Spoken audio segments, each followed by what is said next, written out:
It's not Valentine's Day anymore, but love is still in the air, even if the candy is eaten and the flowers have wilted. Francois Truffaut's 1962 film Jules and Jim is certainly a movie about love, but it's not romantic in the conventional sense. It's the story of a love triangle with comic, even farcical elements and a decidedly tragic twist. It celebrates love, which turns out to be contradictory, complicated, and even dangerous. Toute la journée, Jim avait espéré Catherine. Elle fut dans ses bras, sur ses genoux, avec une voix profonde. Ce fut leur premier baiser qui dura le reste de la nuit. Ils ne se parlaient pas, ils s'approchaient.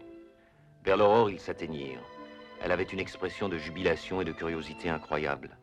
Jim se releva enchaîné.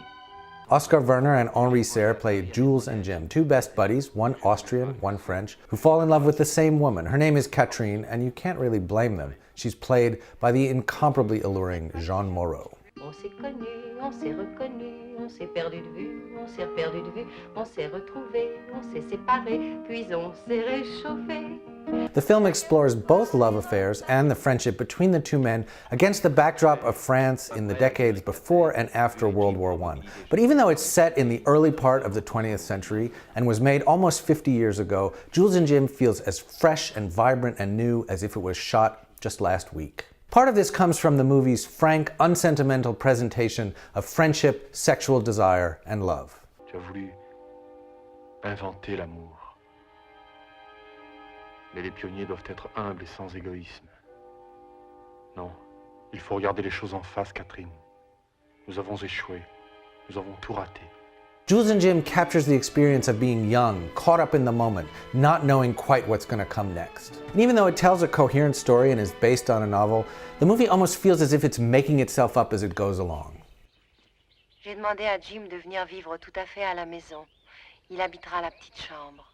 To achieve this spontaneity, Francois Truffaut uses an amazing array of cinematic techniques, sort of whatever comes to hand. Third-person voiceover narration, still images, inserted documentary footage, very fast-cut montages, and long takes that unfold as if they and we had all the time in the world.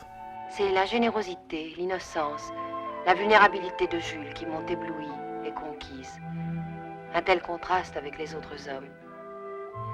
Je pensais le guérir par la joie des crises où il perd des pieds, mais j'ai compris que ces crises sont une partie de lui-même.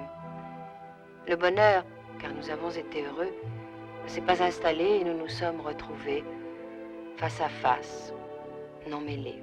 This kind of eclecticism is a hallmark of the French New Wave, a movement of young film geeks, maybe you know the type, who in the late 1950s and early 60s rejuvenated the art form.